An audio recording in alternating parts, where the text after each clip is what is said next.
Hi, this is Sheri once again, and I want to show you something kind of fun this time in this pronunciation tip. Did you know that sometimes D plus Y equals J? Well, the sounds D followed by a Y sound sometimes is pronounced as J, J. You've probably heard it and maybe you even use it.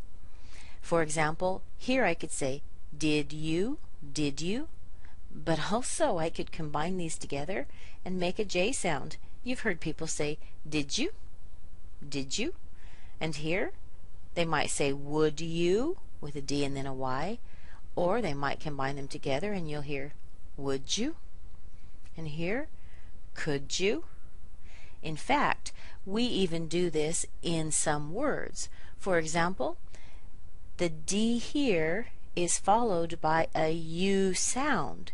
It's not written there, but there's actually a Y sound. You've heard people say education. Well, it's much more common to combine these two sounds. That's why we hear education. Do you hear that J in there? Education. The same thing happens with this word. We have a little Y sound in here. It's not written, but the sound is there. That's why it gets combined together and you'll hear something like graduation. Graduation. You may be using it already. Maybe you've noticed it. If you haven't, try it out.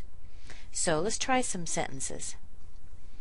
Here we go. What do you think this would be?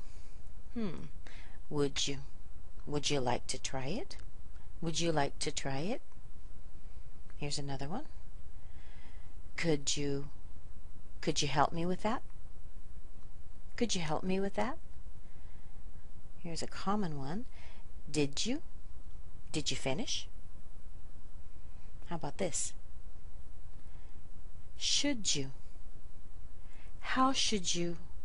How should you say it? So how should you say it? And here's one that has several. Look at this. Here's a D plus a Y here. We have had you. And here's another one. D plus a Y.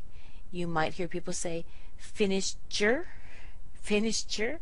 They really do say that. And then there's that little built-in one here. Education. So here's the sentence.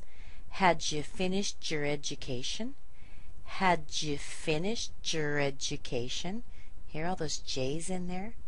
Now let me tell you, the people don't always use a J when they speak, when they combine these two sounds, but I'm going to guess that it's probably 50 to 60% of the time you will hear that J sound. You will not be misunderstood if you don't do it yourself, but it's kind of fun. Try it out, especially if you don't do it on these combined words right here. Sometimes, though, you might be misunderstood when you don't make the J sound on the words that have a D plus a U sound, like education or graduation. But it's fun. Try it out. Listen for it. And just see what you can do. Thanks so much, and I'll see you next time.